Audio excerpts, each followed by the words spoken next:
Salve, amigas e amigos da filosofia, bem-vindos a mais uma das nossas conversações filosóficas. Hoje eu vou conversar com a Larissa Gondim, ela está falando atualmente lá de Patos, na Paraíba. Também um abraço aí para o pessoal da Paraíba. E Larissa, agradeço muito sua presença aqui. Já vou te passar a palavra para você já contar um pouco mais aí da sua atuação, da sua pesquisa, que acho que fica mais natural você mesmo se apresentar melhor. Tudo bem? Boa noite para quem assiste aí Boa também. noite, pessoal. Primeiramente, é uma honra ter recebido esse convite do Caio, né? A gente estudou junto um período de tempo lá na UFSCar, né? Acho que o Caio, você estava saindo, eu estava entrando, acho que era alguma coisa assim, né?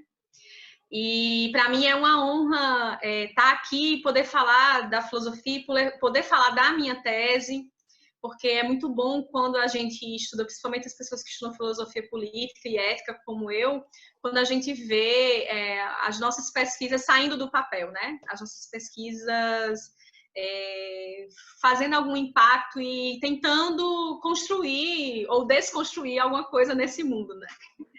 E a minha pesquisa, não sei se por um aspecto bom ou ruim, ela é uma pesquisa que que toca num tema muito sensível e que desconstrói muitos conceitos que, digamos assim, seriam clássicos na teoria política, que é uma pesquisa que gira em torno da tolerância, né? Na minha tese, eu trabalhei mais especificadamente o conceito de tolerância e eu vou tentar explicar para vocês como é que isso se deu e também vou tentar explicar como é que as minhas pesquisas se desenvolvem hoje, né? Porque hoje, atualmente, eu estudo muito mais a questão do fundamentalismo, né? De por que o fundamentalismo surge, como ele surge, da onde ele surge, mais de um ponto de vista moral, né? Da ética no geral, né? Digamos assim, né? Mas, basicamente, ambas as pesquisas, né? Tanto essa sobre fundamentalismo, que eu acho que é uma inquietação que a maioria dos filósofos tem hoje. Eu acho que, na verdade, isso é uma obrigação do filósofo se perguntar o porquê que essas coisas estão acontecendo. Eu sei que nós, filósofos, não somos muito bons com o futuro, né? Nós somos nitidamente historiadores, né? Eu acho que o Hegel estava certo, né, quando ele dizia que a filosofia é como a cruz de Minerva, né? Que ela só passa quando a gente já está no escombro, né? Na destruição. Exatamente porque a gente não tem como prever o futuro, a gente tem apenas como lidar com a nossa consciência histórica e tentar entender o que está acontecendo, né? Sem necessariamente propor soluções do que a gente deve fazer ou o que a gente não deve fazer, mas sim alertar com lições históricas mesmo, né? Tentar entender de onde é que está vindo tudo isso, como é que brotou todo esse problema, né? E, obviamente, isso é uma coisa que não sou eu que estudo, né? Mas a abordagem teórica que eu digamos assim, me aproximo, eu considero que não é uma abordagem teórica tradicional, porque tanto a minha pesquisa base, né, que era a da tese, quanto as mais recentes, elas se baseiam numa espécie de também crítica ao liberalismo, que não é algo novo, nem ao capitalismo, que não é algo novo, mas não sobre o aspecto econômico ou sobre o aspecto de políticas de redistribuição, mas sim sobre o aspecto moral. Do meu ponto de vista, existe uma falha ética na construção da sociedade liberal. E é essa falha ética que faz com que nós tenhamos problemas, né? Ou seja, o paradigma da liberdade ele está em crise. E isso aí não é afirmado por mim, né? Isso é afirmado por vários filósofos, principalmente os filósofos que tomam a teoria do reconhecimento nesse viés de formação da subjetividade, de políticas identitárias, etc. Tem um texto assim que é bem antigo já, que é um texto do Charles Taylor, que é As Fontes do Self, em que ele reconstrói essa história, né, da subjetividade moderna, e que ele tem uma citação que é muito interessante, né? Eu vou tomar aqui a licença para ler essa citação, porque eu queria... Deixa eu tentar abrir aqui, peraí. eu queria fazer uma abordagem a partir disso. Que é uma citação que, inclusive, eu apresentei na comunicação da última POF, e que foi um artigo, assim, super discutido, né? Que é o seguinte, né? Essa citação está nas fontes do Self, como eu falei para vocês, e o Charles Taylor, ele fala o seguinte, né? Em nossos dias, muitos jovens são levados ao extremismo político, às vezes por condições realmente terríveis, mas também por uma necessidade de dar sentido à sua vida.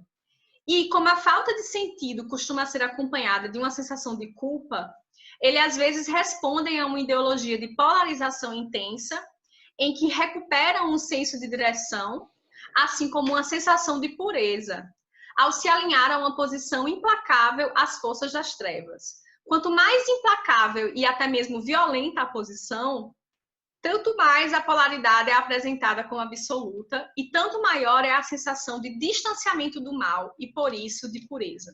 Né? Nesse artigo que eu apresentei na ANPOF, eu tentava discutir exatamente qual era a origem desse fundamentalismo e qual o papel da tolerância em relação a isso. Porque, como eu falei para vocês, a minha pesquisa sobre tolerância, ela parte primordialmente de uma espécie de falha na formação da subjetividade, e aí quando eu falo de formação, eu estou falando exatamente da ideia de Bildung hegeliana, né? A formação, construção mesmo da subjetividade histórica. Né? E a minha ideia, basicamente, é que o conceito de tolerância, ele se desenvolve em 3 figuras de tolerância, né? Como se desenvolvem as figuras hegelianas, da consciência, autoconsciência, né? Espírito objetivo, etc. E aí essas 3 figuras, elas seriam 3 fases, né? Que seria a fase individualista, a fase que eu chamo de fase subjetiva, a figura subjetiva, a figura intersubjetiva, que tomaria como base a teoria do reconhecimento, e a figura objetiva, que seria a ideia de tolerância política, aplicada na esfera objetiva, nas instâncias objetivas. E aí, na esfera subjetiva, geralmente, quando a gente trata de tolerância, a gente tenta tratar dos objetos da tolerância, o que é possível tolerar ou não. E essa ideia do que é possível tolerar ou não varia muito. E é por isso que é muito difícil concordar sobre um conceito de tolerância a partir do que se pode tolerar, né? Ou do que se deve tolerar. Então, por causa disso, na minha tese, eu proponho a inversão dos papéis, em que a gente possa definir a tolerância não a partir do ponto de vista do objeto da tolerância, mas a partir do ponto de vista do sujeito tolerante. E é por isso que a figura da tolerância tem esses 3 movimentos. O movimento em que há o indivíduo na fase subjetiva, ou seja, o sujeito da tolerância é um indivíduo. Na segunda fase, o sujeito da tolerância já não seria um indivíduo, porque haveria essa ideia de formação reflexiva da individualidade, da ideia de reconhecimento, né? Da intersubjetividade, digamos assim. E na esfera objetiva, o sujeito da tolerância já seria o cidadão, né? A esfera individualista da tolerância, ela está ligada exatamente com a formação do Estado liberal. Apesar da gente ter textos que falam sobre tolerância desde a Idade Medieval, com Santo Agostinho, com Tomás de Aquino, a ideia da tolerância estava ligada à questão da caridade religiosa, etc. Mas foi na modernidade, com o surgimento do Estado liberal, que essa ideia se fortificou, obviamente junto também com o discurso de liberdade religiosa, né? E tolerar nessa época, e até então, no presente, as pessoas, quando você pergunta assim, o que é tolerar? Como é que as pessoas definem? De pronto, tolerar é suportar um mal sobre o qual você tem o poder de intervir. Porque se você não tem o poder de intervir para fazer parar esse mal, você não tolera, você é vítima. Você não tem o poder, né? Então, obviamente, nesse aspecto, a tolerância já apresenta várias questões problemáticas, que são os famosos paradoxos da tolerância. Por exemplo, a tolerância aponta como uma assimetria de poder, em que o tolerante é uma pessoa que tem o poder e, por ser bonzinho, caridoso, tolera, é condescendente, permite que o tolerado exista. Então, vários filósofos, como, por exemplo, o Marcuse, né, ele defende que a tolerância é repressiva nesse aspecto, porque ela tem essa assimetria de poder. Né? Outros filósofos, como Popper, por exemplo, acreditam que a tolerância é autodestrutiva, porque quando você tolera, você permite que intolerantes sejam e que esses intolerantes vão destruir a sociedade democrática, ou seja, a tolerância ela só é exigida em face daquilo que é intolerável. Por quê? Porque para você tolerar, você tem que suportar um mal, ou seja, você tem que deixar existir aquilo que você considera que é intolerável, que não deveria existir de nenhuma maneira, né? E claro, esses só são alguns paradoxos da tolerância. A tolerância tem outros paradoxos, mais famosos, inclusive, do que o da assimetria do poder e o paradoxo da autodestruição. Mas isso mostra, na verdade, me mostra, pelo menos, não que a tolerância é algo que deva ser abandonado devido a esses problemas, mas me mostra efetivamente que a tolerância é um conceito dialético. Ou seja, a contradição nesse conceito tradicional de tolerância, de suportar um mal, é algo que não invalida a tolerância, mas sim mostra que a tolerância é uma outra sorte de coisa que não essa. E que essa fase subjetiva, que eu chamo de fase subjetiva do indivíduo que tolera, é apenas uma figura do conceito de tolerância, né? Um momento do conceito de tolerância que vem ser suprassumido pela próxima figura, que seria a figura intersubjetiva. Para mim, qual é o principal problema da figura intersubjetiva, além de todos esses paradoxos? O problema é exatamente a figura subjetiva, que é o indivíduo. E a gente sabe que o indivíduo é uma figura subjetiva extremamente liberal. Focar a formação e as relações éticas na estrutura individual é extremamente problemático. Por quê? Porque o indivíduo, e aí a gente já vai partindo desse meu paradigma teórico, como é que os indivíduos se formam? Como é que essa intersubjetividade se forma? Obviamente, o Hegel, ele via isso de uma maneira bem diferente, né? Tendo visto o próprio paradigma teórico em que ele trabalhava, né? E que ele se posicionava a respeito. Mas, hoje em dia, eu consigo ver esse mesmo movimento, não mais nos mesmos paradigmas do conceito que o Hegel via, né? O movimento como algo que remete ao conceito, né? Do absoluto, né? A realização da ideia de razão, mas sim como algo pertencente à linguagem. E esse movimento é um movimento que Charles Taylor também faz e que, de certo modo, o Axel Honneth também faz, quando tenta, de certo modo, reacessar a teoria do reconhecimento por um outro paradigma, ou seja, agora pelo paradigma da linguagem. Dessa ideia de que o que nós somos e o que nós queremos não é autodeterminado. Tem um texto muito interessante do Axel Honneth, num livro The I in We, eu não sei se tem tradução para o português, que esse texto chama de Centered Autonomy, né? Autonomia descentrada, em que ele de fato desconstrói as três grandes críticas que o conceito de autonomia, que é a base do conceito de individualismo, sofre, né? A crítica psicanalítica do Freud, a crítica do Wittgenstein, né? Dos jogos de linguagem, e a crítica da teoria do reconhecimento, que é a que ele se posiciona, né? Que é exatamente essa ideia de que, através da linguagem, os nossos desejos e aquilo que nós desejamos e que nós temos como o que nós somos, não é autodeterminado. O Taylor, ele fala, né? E aí a gente entra mais especificadamente na dialética do desejo, né? Que é algo que está presente na filosofia do Hegel e do Taylor e do Honneth também, né? E aí eu tento enquadrar a ideia de tolerância nessa dialética do desejo. Porque na segunda figura da tolerância, quando esse indivíduo entra em contradição, né? Quando esse conceito de tolerância entra em contradição por causa do indivíduo que porta esse conceito, né? Na segunda figura eu defendo que o que é que seria a tolerância? A tolerância não seria mais suportar um mal sobre o qual você tem o poder de intervir, mas a tolerância seria refrear um desejo, né? E o ato de refrear o desejo de si em face do desejo do outro é, por definição, o ato de reconhecer no outro. E aí a gente poderia remeter aqui toda a dialética do desejo hegeliana, da formação da autoconsciência, né, da dialética do sonho de escravo, como a consciência deseja, na verdade, um outro de si mesma. Mas eu acho que esses assuntos são muito complexos para a gente tentar explicar isso numa conversa tão despretensiosa. O que eu quero transmitir aqui para vocês é como é que a tolerância está ligada a essa questão do desejo do afeto e como é que a política também está ligada a essa questão do desejo do afeto.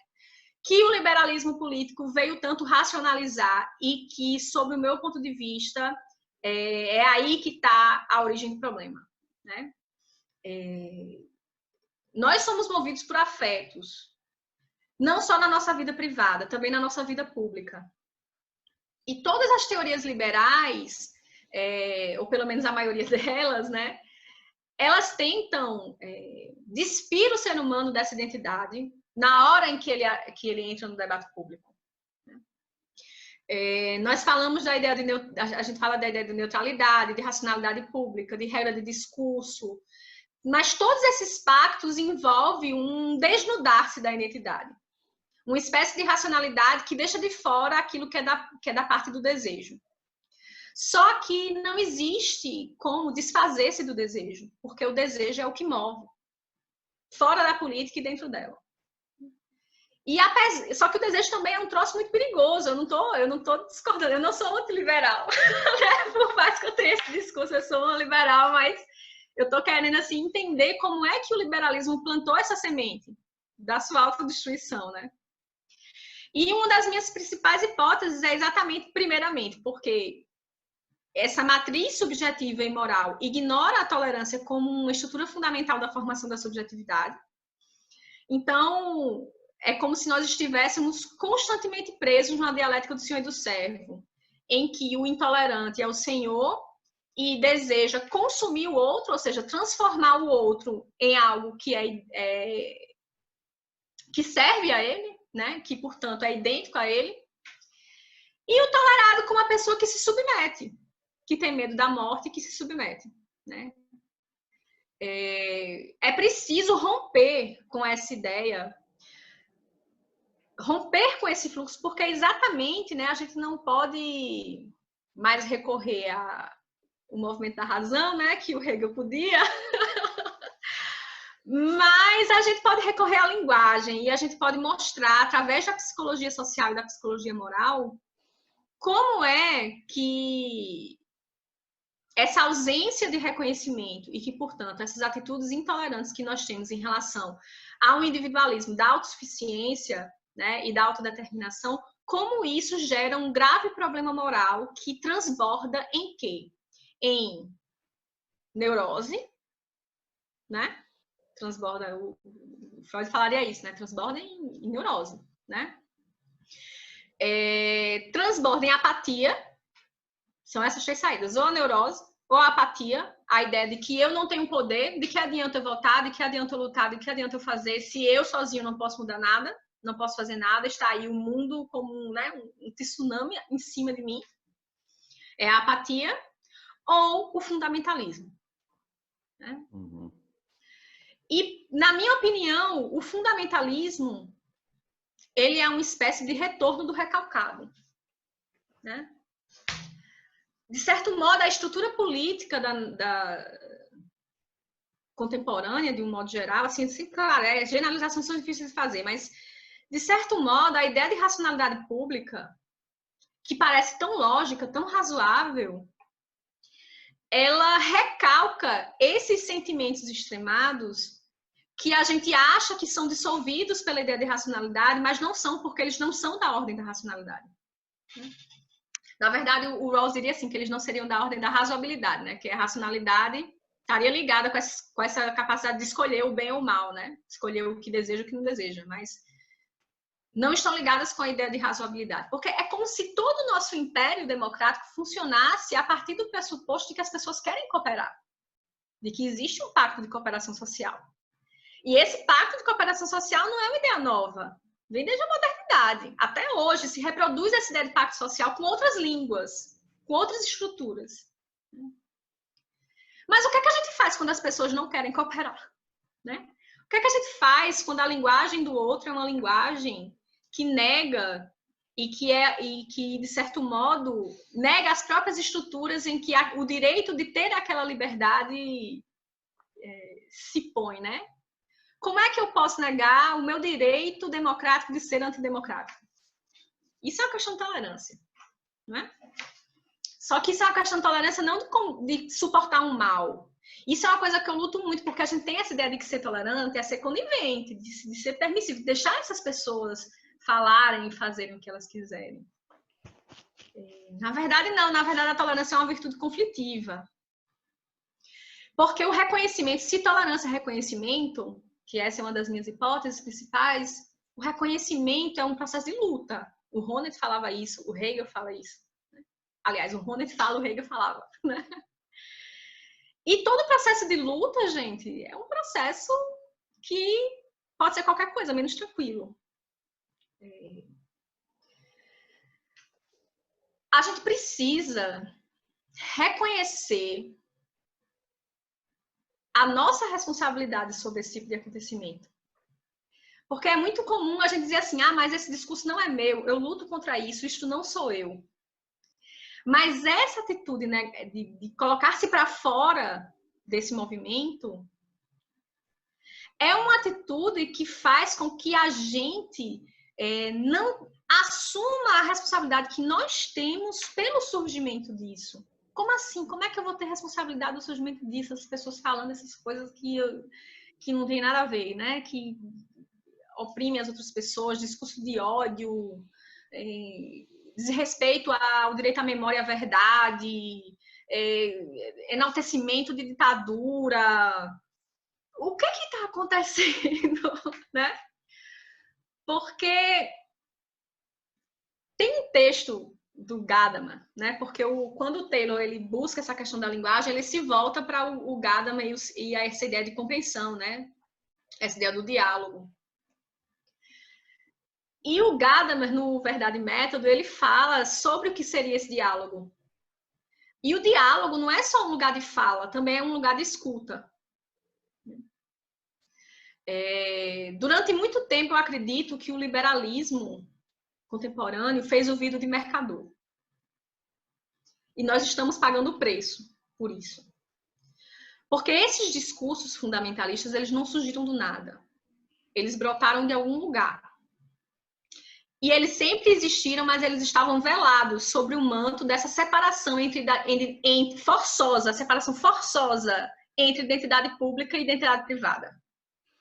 Era como se fosse assim, na minha identidade privada eu poderia expor, né, todas essas coisas que eu sinto e que são parte do meu desejo e que eu não vejo reverberadas no outro e que por isso eu me coloco no lugar de vítima, que é também um grande discurso das pessoas intolerantes, que elas são vítimas. É sempre esse discurso, né, de que eu sou o intolerante e a vítima é a minoria, quando na verdade é o contrário, né?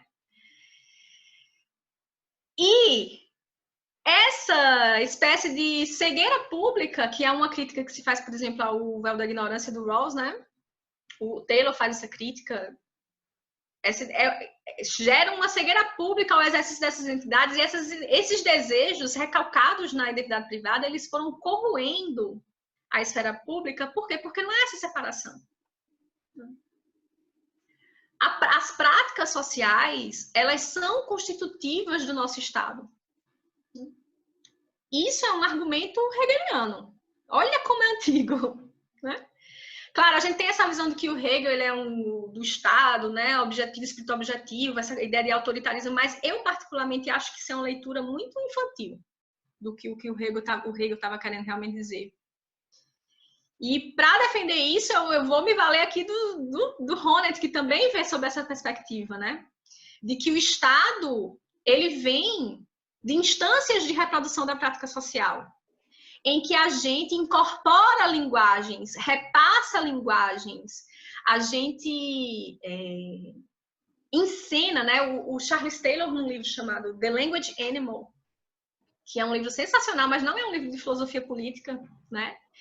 Ele tenta trabalhar com isso, com essa animalidade da linguagem. E ele fala como a gente ensina com o corpo a linguagem.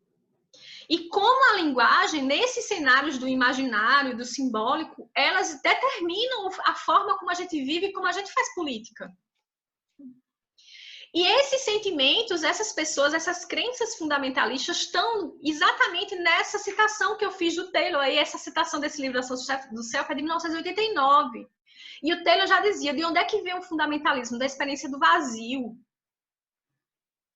Né? Essa experiência do vazio, de que a minha identidade pública ela tem que ser vazia de desejo para que ela seja razoável, né? Isso gera fundamentalismo, porque na experiência do vazio, as pessoas vão se apropriar de qualquer coisa que as torne algo no mundo, que ponha o desejo delas no mundo. E a gente está experienciando exatamente isso. Exatamente isso. Larissa, Oi. só uma pergunta, assim, complementando, para você complementar um pouco. Você, no seu movimento, dá para perceber que você tenta sempre compreender o que acontece no nosso contexto atual, né? E também à luz, né, de todos esses autores da tradição filosófica. Sim. O movimento inverso da produção acadêmica penetrar no povo, nas pessoas, num país como o Brasil, né, a gente percebe cada vez mais essa dificuldade. Como é que você vê esse problema, né, do retorno da produção que parte de questões sociais e entra na academia e são elaboradas na academia, de volta para a sociedade? Eu acho assim que... Eu não sei se isso para mim é algo muito, de certo modo, tranquilo. Não sei se é por causa do tipo de filosofia que eu estudo. Quando a gente estuda filosofia política, a gente se volta para a construção disso, né? De uma estrutura política e de uma sociedade que corresponda a isso. Mas nós como filósofos, como eu falei, no começo da minha fala, eu vou repetir, nós temos esse compromisso de consciência histórica. Nós fazemos esse movimento, né? É muito difícil a gente democratizar filosofia e pensamento num contexto de um país extremamente desigual. E aí é por isso que, assim, a ideia de teoria do reconhecimento não está longe das teorias de redistribuição, né? E da crítica econômica e social do capitalismo, né? Geralmente colocam as coisas como um embate muito grande, né? Tem até um livro do Honneth com a Fraser, né? Redistribuição, reconhecimento, é bem famoso esse livro, que eles fazem esse embate, né? Como se um tivesse primazia sobre o outro, mas na verdade o que a gente experiencia é uma dupla discriminação. As pessoas que sofrem com a ausência de reconhecimento, elas sofrem também com um extremo grau de desigualdade, né? De desigualdade econômica e social. São duas esferas de discriminação que a gente precisa entender e lidar. E o principal papel que eu tenho, e assim, a contribuição que eu pretendo, né? Porque a minha pesquisa é um processo, não é um ponto final, né? O que eu pretendo é exatamente não só mostrar às pessoas que a tolerância ela é uma virtude que ela é exercida todos os dias por todas as pessoas, não só mostrar que a tolerância é necessária, mas mostrar que é preciso treinar os ouvidos e não só ligar os microfones, né? Que a tolerância ela não tem só um papel de fala, mas ela também tem um papel de escuta. E que, de certo modo, quando a gente se nega a escutar as pessoas, a tendência que essas pessoas têm não é de diluir o seu discurso de ódio, mas sim de radicalizar o discurso de ódio.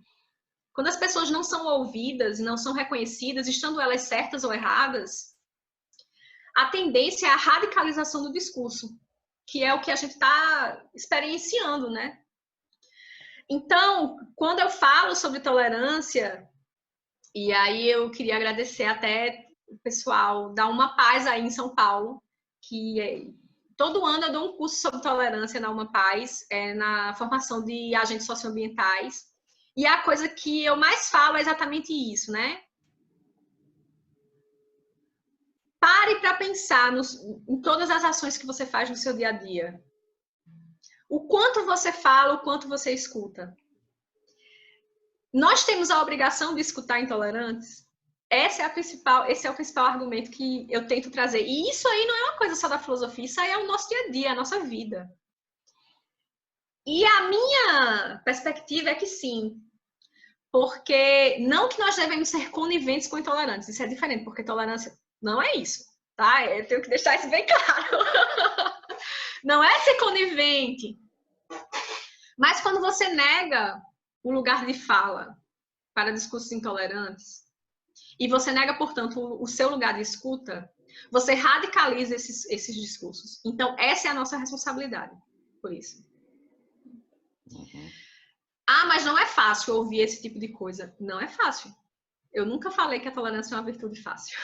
Aliás, se fosse fácil, não era virtude, né? Virtude sempre tem esse pesar, essa ideia de sacrifício, né? Mas a gente faz e a gente escuta isso para que esses discursos se diluam. É quase como uma prática terapêutica. Você faz terapia que você fica no divã falando. O seu problema desaparece? Não, mas ele se dissolve na fala, não se dissolve. Pronto. A ideia é essa. De que os discursos se gastem e que eles sejam contrapostos à própria linguagem. Ou seja, você escuta, mas você também tem o direito de dizer, não, não é isso. E não você simplesmente fingir que esses discursos não existem, que a esfera pública é neutra, que as pessoas são razoáveis, que existe impacto de cooperação quando não existe. Quando não existe, né?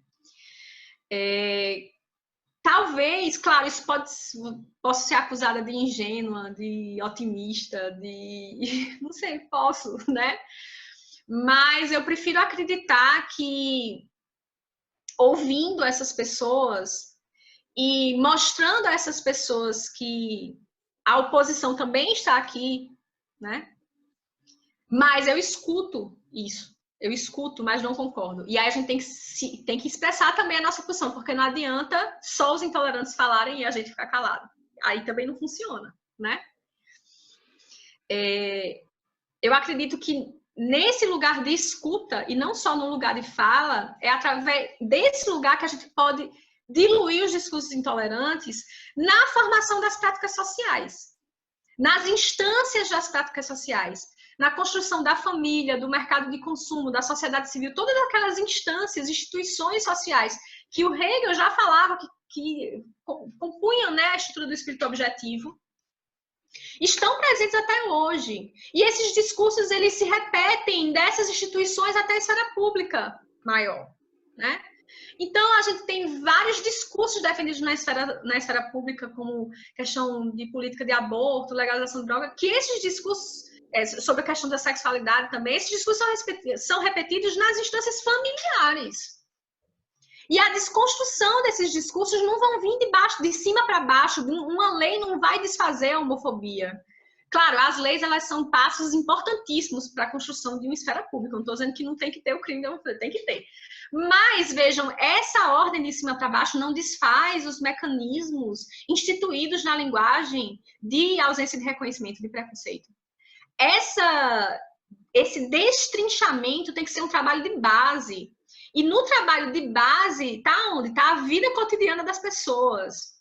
Então, assim, não é o poder legislativo com a lei que vai fazer com que práticas sociais e reverberação de preconceitos centenários da nossa sociedade desapareçam. E é isso que eu estou querendo exatamente mostrar para vocês. Que essa intolerância se desfaz nesse lugar de escuta e nesse confronto que a tolerância envolve. Porque se tolerância é reconhecimento, o reconhecimento é luta, né? E se a gente calar para esses discursos, ou se a gente simplesmente fingir que eles não existem, ou que eles não estão aí, e que eles são uma constante ameaça, esses discursos eles só vão cada vez mais se polarizar, se purificar, encontrar um imaginário social e um símbolo. Nós estamos experienciando exatamente isso. Né? Existe, eu costumo dizer assim, eu não sei se pode falar essas coisas de política, Caio, depois você edita, né? Mas, para mim, o Bolsonaro não é mais uma pessoa. O Bolsonaro é da ordem do simbólico. O Bolsonaro se tornou um símbolo em que as pessoas cujos desejos opositores extremamente recalcados se identificaram. Esse é o perigo do Bolsonaro. Não importa mais o que ele faça. Se ele assassinar a mãe dele em TV pública, não importa. porque o símbolo é inalterado. E as pessoas acessam isso na linguagem. Bolsonaro agora é um nome. Uhum. Né? E assim, esse é o problema. Essa é a figura do totalitarismo na linguagem, do totalitarismo pós-totalitarismo. Né? Nesse redirecionamento do sentimento de angústia que essas pessoas sentem, do vazio existencial que essas pessoas sentem e que, para se tornarem plenas, radicalizam. Uhum. E quando essas radicalidades encontram um símbolo, nós temos uma bomba relógio. Nós temos uma bomba relógio. E isso é muito sério. E isso é fruto da própria democracia. Da própria democracia. Essa é a minha principal luta, mostrar. Nós somos responsáveis, sim, por isso. Por mais que nós não tenhamos votado nessa pessoa, nós não compactuamos com essas ideias, nós lutemos contra essas ideias, nós somos responsáveis, porque o discurso democrático é um discurso de maioria e minoria. Né? Mas você acha que a maneira como a democracia no Brasil ela se fez nos últimos anos, dá para chamar de uma democracia plena? De modo nenhum. De modo nenhum. Né? Primeiramente porque assim, a desigualdade econômica no país já torna a ideia filosófica de democracia complicada. Né? Mas vamos falar assim do ponto de vista moral, né? Já que eu me proponho essa coisa da análise moral do liberalismo, né? Como é que o liberalismo falhou, não só economicamente, mas falha como perspectiva moral, né? Como construção subjetiva. Eu acredito que existem esferas de reconhecimento negado que fazem com que seja impossível a formação de uma individualidade substancial. Uma individualidade que seja capaz de exercer a liberdade reflexiva, ou seja capaz de escolher com consciência daquilo sobre o qual ela escolhe, dos desejos que ela tem. O Charles Taylor ele fala, né, que nós temos desejos de primeira e de segunda ordem. Os desejos de primeira ordem são os desejos mais evidentes, né? Eu tenho fome, desejo comer, né? Mas os desejos de segunda ordem são os desejos de ser importante. E os desejos de segunda ordem, eles sobredeterminam os desejos de primeira ordem. O Honneth, ele fala isso também na esfera do reconhecimento da estima social, quando ele fala que os indivíduos eles procuram ter um papel e serem reconhecidos nesse papel que a sociedade põe, né? Ter um papel social, ser estimado socialmente. É muito mais do que a autorrelação familiar, do que a autorrelação jurídica, né? A terceira esfera do reconhecimento é a esfera da estima, essa esfera de solidariedade. Né? E a gente vê que os discursos sociais reproduzidos no Brasil, eles constantemente negam esse reconhecimento na forma como algumas identidades se expressam. Né? Então, por exemplo, a gente tem que, por exemplo, o padrão de beleza, né? A mulher magra, o cabelo liso, o branqueamento social, o Taylor fala que isso é internalizado, porque o que eu realmente desejo é ser importante para as outras pessoas.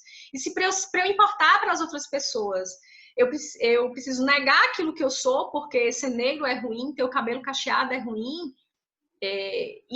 O Taylor ele fala assim, isso é uma forma de opressão mais perversa, inclusive, do que a opressão econômica. Porque ela é uma opressão na sua subjetividade. Né? Ela é uma opressão que atinge aquilo que você é. E que você mesmo nega pelo desejo que você tem de importar. Né? O desejo daquilo que importa. Na política, nós temos também essa dialética do desejo. Porque a nossa construção política e social também devem ter paradigmas sobre aquilo que importa. E que sobredetermina direitos e deveres de segundo grau, né? No caso de primeiro grau, se fosse pela lógica do termo. Quando a gente fala de uma política neutra, e quando a gente se fala de ideias de razoabilidade pública que não lidam com esses desejos sobre o que importa, a política se perde completamente. Porque uma coisa assim que me marca muito na filosofia do Hegel, em todo esse paradigma, né? Essa lição que fica para mim, não é de uma supremacia, um estado autoritário, né, objetivo, que sobredetermina as esferas individuais de existência, não. Mas de que essa liberdade, que é a promessa do liberalismo, é uma liberdade social. Ninguém é livre sozinho. Essa é a questão. E quando o Hegel fala, né, do espírito objetivo e de como as instâncias de espírito objetivo elas são suprassumidas pela figura do Estado, eu acredito que a principal ideia dele, e ele mesmo é um crítico do individualismo, antes mesmo, no período de formação da sociedade ainda mercantilista, né, ele já falava, esse individualismo não funciona, né?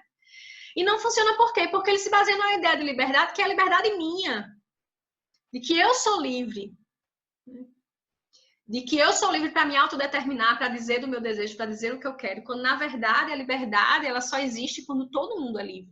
Enquanto alguém não for livre, não existe liberdade. Aliás, existe liberdade, mas é uma liberdade insuficiente, digamos assim. É uma realização imperfeita do conceito de liberdade. O conceito de liberdade, a ideia de liberdade, e eu acho que é isso que o liberalismo tem que buscar, é a ideia de liberdade social. A ideia em que você só é livre junto. Só dá para ser livre enquanto sociedade livre, e não enquanto indivíduos livres. E uma última pergunta, então. Como é que você pensa, o que daria para fazer, uma vez que parece que, da maneira como se constituíram as instituições democráticas, entre aspas, do Brasil, chegamos a esse resultado que, enfim, vem se acentuando nos seus sintomas sociais. O que você acha? Para que lado você acha que os acadêmicos, os pesquisadores em filosofia poderiam ir num momento como esse? Para as instituições de base, para a família, para a sociedade civil. É aí que a gente tem que atuar.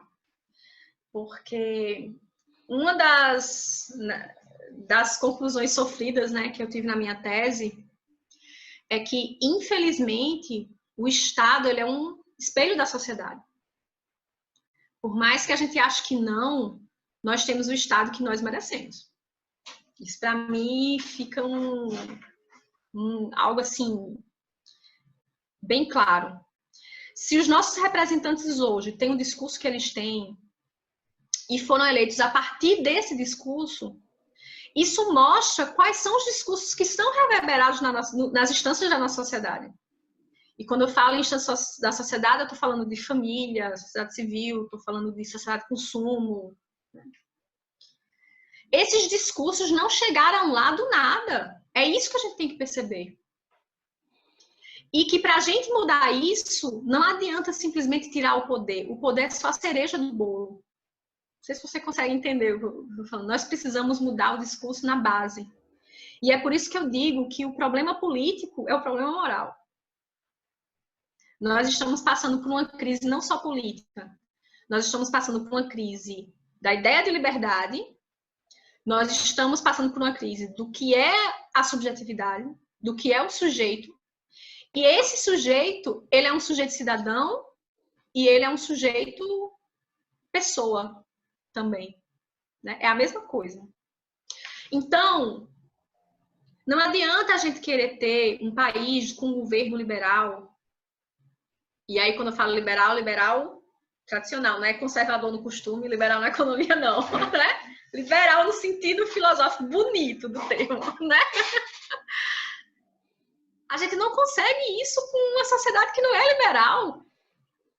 Uma sociedade corrupta não tem um governo honesto. Um governo honesto não sobrevive numa sociedade corrupta. Do mesmo modo que uma sociedade honesta não permite um governo corrupto.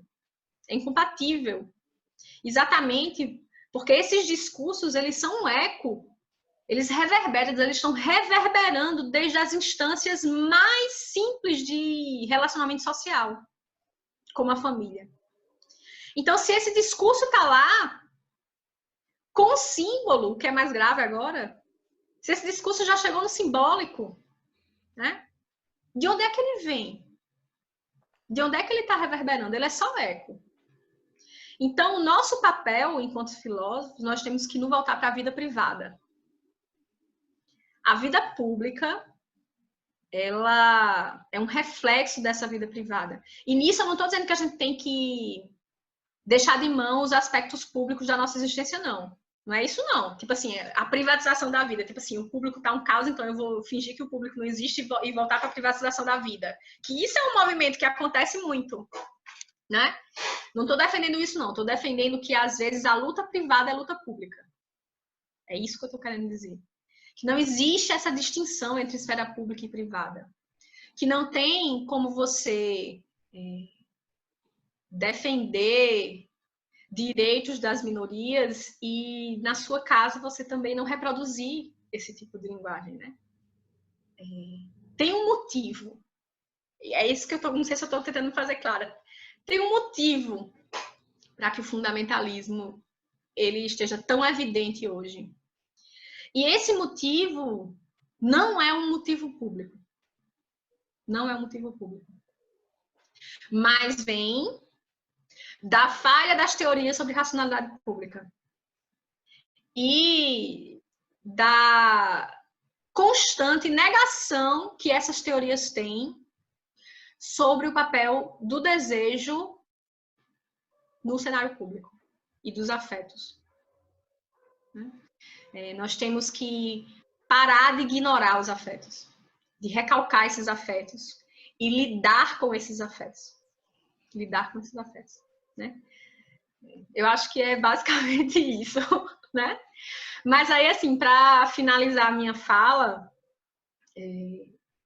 eu só queria trazer uma outra citação que é de um outro autor que eu também tenho falado muito sobre ele, porque ele tem um livro sensacional que eu recomendo a leitura, chama Morte de Deus na Cultura, que é o Terry Eagleton, né?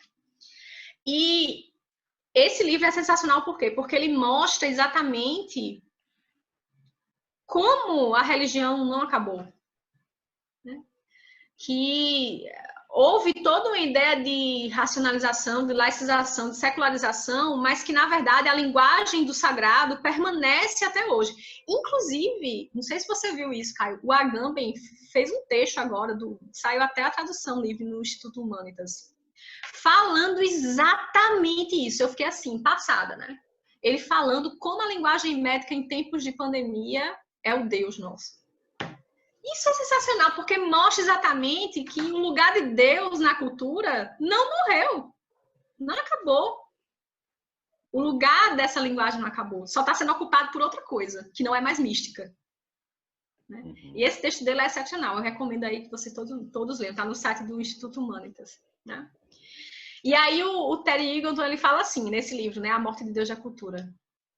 Ele diz assim, o fundamentalismo tem suas origens antes na angústia que no ódio. É a atitude mental dos que se sentem esmagados pelo admirável mundo novo da modernidade tardia.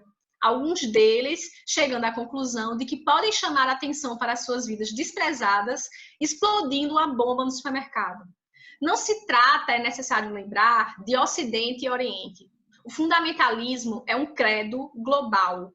O mundo, assim, se divide entre os que acreditam demais e os que acreditam de menos. Em termos ideológicos, o Ocidente desarmou-se unilateralmente no exato instante em que se revelava mais perigoso fazê-lo. munido de uma combinação de pragmatismo, culturalismo, hedonismo, relativismo, antifundacionalismo, ele agora enfrenta um antagonista metafísico da mais pura cepa, gerado em parte por suas próprias políticas, para as quais as verdades absolutas, as identidades coerentes e os alicerces sólidos não apresentam o menor problema. No exato momento em que o capitalismo contemporâneo parecia dirigir-se para uma era pós-teológica, pós-metafísica e até pós-histórica, um Deus irado, mais uma vez, ergueu a cabeça, ansioso por protestar que o seu obituário foi publicado prematuramente. Isso é de um brilhantismo que eu não tenho nem palavras para descrever, porque é exatamente o que nós estamos vivendo na pele e no sangue. Para mim, essa é a resposta de onde é que vem. E pasmem, senhores, né? Enquanto a gente ficar perplexo, nós não estaremos reconhecendo a nossa responsabilidade política, social, privada, filosófica, o que for, né? Na construção desse monstro que é cria nossa. Que é cria nossa. Né? Tá certo, Larissa. Bom, foi bom ouvi-la. Eu espero que essa fala ecoe também e que auxilie aí a construção de resistências, né, e de transformações possíveis nesse cenário aí que a gente está ajudando a construir, como você bem colocou, né? E se você quiser dizer alguma última coisa aí, eu agradeço muito a sua presença. Foi bom revê-la também, fazia tempo que a gente não se via, não se falava, Fazia né? tempo que a gente não se via, né? Não, eu só queria, assim, agradecer, peço desculpa se tiver sido confusa, né? Nem sempre eu consigo me fazer muito clara. Até também por causa da ocasião e das pessoas a quem esse vídeo vai tocar, né? Que a intenção da gente é democratizar isso. E aí, se a gente ficasse utilizando muitos termos técnicos, talvez isso não ficaria muito acessível para a maioria das pessoas, né? Mas se eu posso deixar um pedido, né? Por essa elaboração do nosso papel de escuta, né? E não só do lugar de fala, que é muito importante, sim, mas também do lugar de escuta, né? Não façam ouvido de mercador, como o Gadamer fala, né? É engraçado que ele usa essa expressão mesmo. Não faça ouvido de mercador, nem para as pessoas que você ama, nem para as pessoas que você odeia. Porque isso não faz nem o amor aumentar, nem o ódio diminuir. Essa é a grande questão. Né? Então, tolerem intolerantes. Não sejam coniventes. Posicionem-se, falem, desconstruam hábitos pessoais, familiares, sociais, escolares, porque vem daí, né? Vem dessa mudança que parece ser individual, mas não é individual, porque nós nunca estamos sozinhos, em nenhum momento das nossas vidas, na verdade, né? E nós não estamos sozinhos porque enquanto a gente fala, enquanto nós falarmos, nós não estaremos sozinhos. Que não existe, a vida não é monólogo, né? E também trazer, né, uma das coisas mais importantes também que eu acredito que a minha pesquisa traz, isso para mim é um ponto de muito conforto, né? É que essa ideia de que não existe liberdade individual. Ninguém é livre sozinho. Enquanto alguém não for livre, a nossa liberdade está em jogo. E a gente não pode se acomodar. Porque se a gente se acomodar, o discurso sobre a liberdade, ele muda repentinamente num discurso de autoritarismo. E isso prova, de fato, que a nossa luta tem que ser pela liberdade social e não pela liberdade individual, porque a liberdade individual é só um passo na construção desse ser livre junto, né? Deste ser reconhecido junto, né? E eu acho que é isso, eu acho que a prova maior disso é que quando dá errado, todo mundo sofre, né? Não sofrem só os certos, não sofrem só os errados, todo mundo sofre. Então, nós precisamos tomar a nossa responsabilidade e tentar, né? Porque também não... Todo mundo tem suas falhas, a tolerância também tem seus limites, né?